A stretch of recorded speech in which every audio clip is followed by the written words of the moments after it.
Welcome to Storytelling with HuweyBear Stories. Remember to subscribe if you like these stories.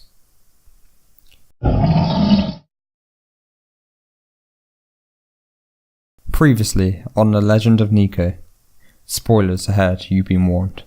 A mass murder has haunted the large town of Sundale. Bodies were found dead in an inn. The killer, named Ocin, has one motive: to balance what he deems unbalanced. The killer has escaped with his life, leaving a taunting note to the new sheriff of Sundale after killing the last. Twisted Robyn is a well-respected sheriff, a man who developed his name through an iron fist, through cruel punishments to those who dare breach the normality of the town. He has gathered a worthy posse to hunt down this killer and bring him to justice. But Robyn was naive. This time, he has met his match. An iron fist cannot crush an unpredictable psychopath. Ocin, fueled by whiskey, is far cleverer than Robyn could ever imagine, and he has walked his group right into the killer's trap. And so our third story starts. It was a long threatening cry that woke Big Boy Bill up. A wolf, howling in the darkness, illuminating the night.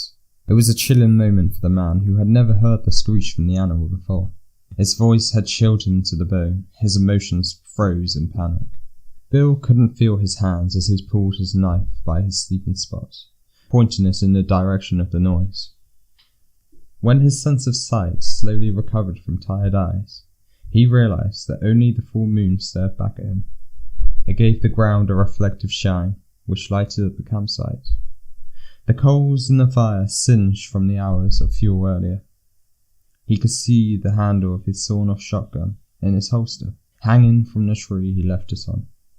Everything was in order, exactly where it was left. Bill had been struggling to sleep that night. A terrifying thought had circled his mind for days. Rest wasn't easy with the thoughts that jammed his mind. It wasn't the bears and the wolves that scared Bill, it was the Smilodon, a rare relative of the mountain lion family that had adapted in the mountaineer terrain of the snowtops. These gigantic cats shadowed the region at night. Known to be nocturnal, they would leave their cave dwelling at midnight to kill. The animals had no remorse whilst being more agile, quicker and deadly than their family counterparts. They were beasts known for killing prey instantly, not giving their target a chance to accept death, just taking a life with one rapid bite to the throat, their saber teeth targeting the jugular vein. There is no escape from their lightning speed, and you can't get the high ground over them, as they swiftly climb trees using their 5 razor-sharp claws that at least measure 5 inches. The coat of the beast is usually jet black, making them flawless hunters of the night. The last thing you would see would be yellow eyes. Being ambushed by a Smilodon is usually a quick death, but Bill dreaded the idea that it was out of his hands. Throughout the night since the manhunt started, he had been on full alert. His paranoia led him to constant distraction. He couldn't allow the others to sense his fear.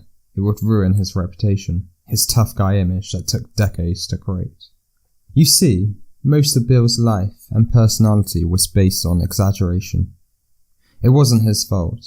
It was the stupidity of others. People are gullible. They believe what they are told more than what they can see. Bill realized he had a gift for lying at around 7 years of age. That was when he created his first major lie. The boy he tripped up into the river didn't realize that it was his first that almost caused him to drown. Instead, he tricked Jerry that he had tripped over a tree trunk he had discovered in desperate moments after saving the lad he almost killed. The instance only worked wonders for Bill. Not only did he become best friends with Jerry Cartwright for saving his life, he was also known as a hero in the local papers of Sundale. Bill saw that point as the start of his local fame. They called him Big Boy. The memory brought a smile to his face. Over the years, he started to look the part. Puberty gave him a shockingly muscular frame, as well as a crazy beard that covered his massive jaw. The beard suited his naturally big nose, and whilst combined with his golden scalp, it almost added 10 years to his surprisingly fresh face of 29. He became the man people viewed him as, the muscle of the group, the fearless man no one dared mess with. It was partly to do with his facial scars. He had 3, that lay etched from the left side of his eyebrow, creeping down his face and under his beard. It hurt like hell when Bill etched the scars into his face with a knife lying by his side. He wanted to add something for others to see. Visible war wounds. A face Bill believed no one would want to mess with. Again, the thoughts of the Smilodon ripping him apart re-emerged in the surface of his mind. It was a teasing vision that he couldn't shake away. There was one man on camp that Bill believes could sense his unease. He was testing the waters. That was Joe Baggs. The man humiliated him only hours before, taking advantage of Bill's explosive emotions. "The rat is trying to dismantle me," Bill thought whilst clenching his fists in anger and humiliation. Bill had been faking a friendship with Joe. He didn't want anyone to notice the annoyance he had for the man. He couldn't stand the way everything was treated as a joke, and couldn't understand why such a man was part of the serious quest. At least Bill had clear motives to join the manhunt. Jerry Cartwright was a friend of his. The man was found dead in an inn almost 8 days ago now. His brains were blown from his head. Bill presented no sorrow, but inside, it killed him. Cartwright was always one with charisma. He quickly became the head of Sundale, the governing sheriff of the town. He was caught at the wrong place at the wrong time, and he paid with his life. Bill never meant to almost drown the man when they were children. It was a prank gone wrong. The best thing he ever did was pull the boy out of the river. He never told Cartwright. He never told him it was him that pushed him. Bill imagined the reaction he would have got now. Jerry would have been in bundles of laughter. He never truly did know his friend. The mystery behind Bill was the fact that not even the closest of him knew his deceits. Not even his many wives knew about the multitude of lies he had. Bill had 3 wives. Not one suspected he had been cheating since their marriage had bonded them together. None knew about the children of his who ran around the streets of Sundale. They were fatherless in presence, but not in spirit. Bill simply always made himself a busy man, too busy to come home at random days of the week. Thinking about his dishonesties made Bill feel on edge. In his restlessness, Bill decided that he needed a walk around the campsite to clear his head. It's not that bad, he thought. You are safe here with the group. No animal is going to try and kill you in a group as big as this, he argued with himself. Bill decided to sleep as close to the fire as possible. A long time ago, he was educated on all the different types of wildlife in this area. He was taught that animals are less likely to attack when a person was near a fire. Everyone else dispersed around the camp. Jasper found rest the furthest away, preferring solitude in his rest. Bill wasn't so keen on the man. He was far too mysterious for his own good. He never really liked people that kept to themselves. It made him feel uneasy, and he knew nothing about the man and just couldn't figure him out. The dark clothing is what confused him the most. It was as though Jasper had something to hide. Personally, Bill thought he did. Yet Jasper held a power not many possessed, a respect and authority that came naturally, through a cool, calm approach that made others feel uneasy. One thing about Jasper was he was entirely comfortable in his personality and actions. It was almost strange to see someone so confident, yet as quiet as Jasper.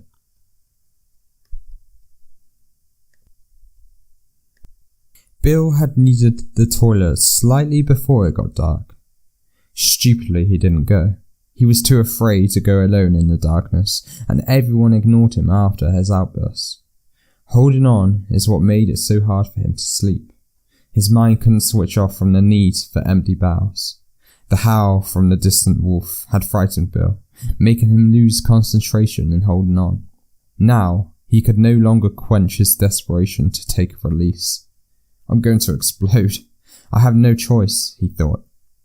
On his way to the Phuket, he picked up his sawn-off shotgun he left hanging on the tree branch, just for safety measures. The group brought a spade with them. When on a hunt like this, it is common for a group to have a Phuket, a spade and toilet paper and a string bag. It wasn't glamorous, but it was the reality of working in the wilderness. Bill hated to stray too far from the group. If he needed a toilet in the day, he would go far enough to not be seen, but not so far to not be heard if anything were to happen to him. But in the night, he would take a dump right next to camp, not brave enough to stroll into the pitch-black darkness. Only Twisted Robyn, who was on watch, would be up this late hour. The horses were tied up to the few trees that were around the area. The cover would have to do. He noticed Twisted Robyn was in a ponderous mood as he passed him. The sheriff was scratching his forehead, staring into the distance. He showed no notice to the man as he walked past him. The night hadn't seemed to have taken its toll on Robyn, but the sheriff has been odd since the day he discovered their dead bodies in the inn. He was suffering. Rumours circulated saying the killer tipped him off before he left the town, leaving a note that taunted the sheriff. Bill didn't think Robyn was hurt. Rather, he believed the man was simply focused on the dark journey ahead of him. He had become distant because he was thinking of a plan that would work. Twisted Robyn always prevailed. It's because he was willing to venture into the dark. Forceful practices certified his victories. Bill had so much respect for the man. A man that gets things done, no matter what the cost. Bill ventured around 40 meters from the trees, way out of the way of the sight of any wandering eyes. He started to dig into the dirt, using a spade to claw away the roots in the ground. Due to the rain, it was an easy job. The ground was wet and sticky. It can be a pain to dig a hole with a spade this small. Bill felt generous for the rain he had cursed only hours before. He dug into the ground around 10 inches deep, making enough room for the stool to fit the ground. He sniggered to himself, realizing that these moments are the most animalistic moments of his life, pooing in the wilderness, with the cover of darkness, only slightly exposed by the little light of the full moon. He started to unbuckle his belt. Finally, able to empty his morning's breakfast. He sensed it just as he unclipped the belt. Something was wrong. Bill had felt paranoid as he dug. That was a normal feeling for him. What wasn't normal were the goosebumps, the hairs that raised on the back of his neck. He had felt this feeling only once before. He had no idea where it came from. Maybe a survival instinct. Last time, he was the predator, not the prey. He remembered stalking the deer from the trees as it walked into his trap. This time, he felt like the trap was for him. He felt as though eyes were upon him, as though something was lurking in the darkness, slowly edging through the trees in the dark. What in God's name, he muttered to himself. His first thought was a Smilodon, but then he remembered he would be dead if it was. Just as he thought he must be going crazy, a twig snapped in the darkness. Something is out there, he panicked to himself. He grabbed for his knife, but realized that he left it behind at his sleeping spot. Thank God he grabbed his sawn-off shotgun, he thought. With his belt undone, his chaps began to sink to his ankles. He managed to release the shotgun from the holster and pointed it towards the trees in the darkness. Even with the night of the moon, he couldn't see a thing. He closed his eyes to maximize the senses of his eyes. Nothing. Not a pin drop. Bill was alone. Only the chill of the midnight air breezed against his position of frenzied panic. Gods, I hate the dark, he mumbled to himself. He lowered his shotgun and pulled down his chaps, squatting over the hole. Twigs quietly snapped in the distance. His mind wasn't playing tricks. It was as clear as day. Again, Bill pointed the gun towards the noise as a safety measure. You cannot take a risk with the unknown, Billy boy, he murmured to himself. Robyn! What the hell are you doing, mate? "This isn't funny," he snapped into the darkness in a whispery tone. Bill had a fantastic shot. He was able to shoot a running man from over 150 yards away, but the shotgun was designed for close range. He preferred to shoot from distance, with a rifle being his favourite weapon. He liked to take his time as he ended another life. Bill concluded the sound was clearly the gentle human footsteps in the darkness. The number of snaps over time indicated 2 legs. The person out there was human. Who was up at this time, he wondered. He eased up as he realised Twisted Robyn has probably taken a parole around camp. It's nothing, he told himself. Just your head, overthinking the worst again. If it was bad, you would know by now, he told himself. Bill continued his business, releasing the tension that had been building up in his bowels since the early evening of the night before. He felt a lot better as he walked back towards camp.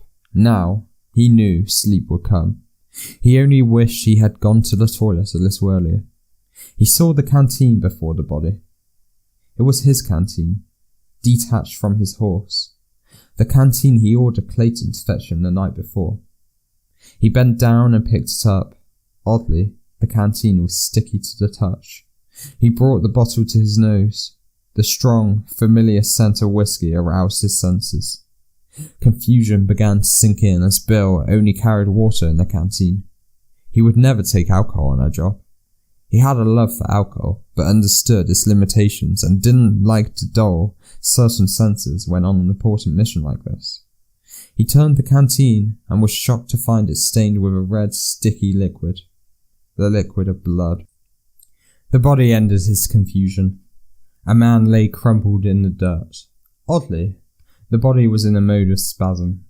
He knew who the man was, and he knew Robyn was dead. It wasn't how the body was laid out, rather the sheer amount of blood that covered the area. Bill knew it was Robyn lying in the ground. The group are leaderless. Ocin is amongst us, he realised. Bill's expression was one of utter shock. His eyes were as wide as his face muscles allowed. His mouth was open wide for such a long time, he had started to drool without realising.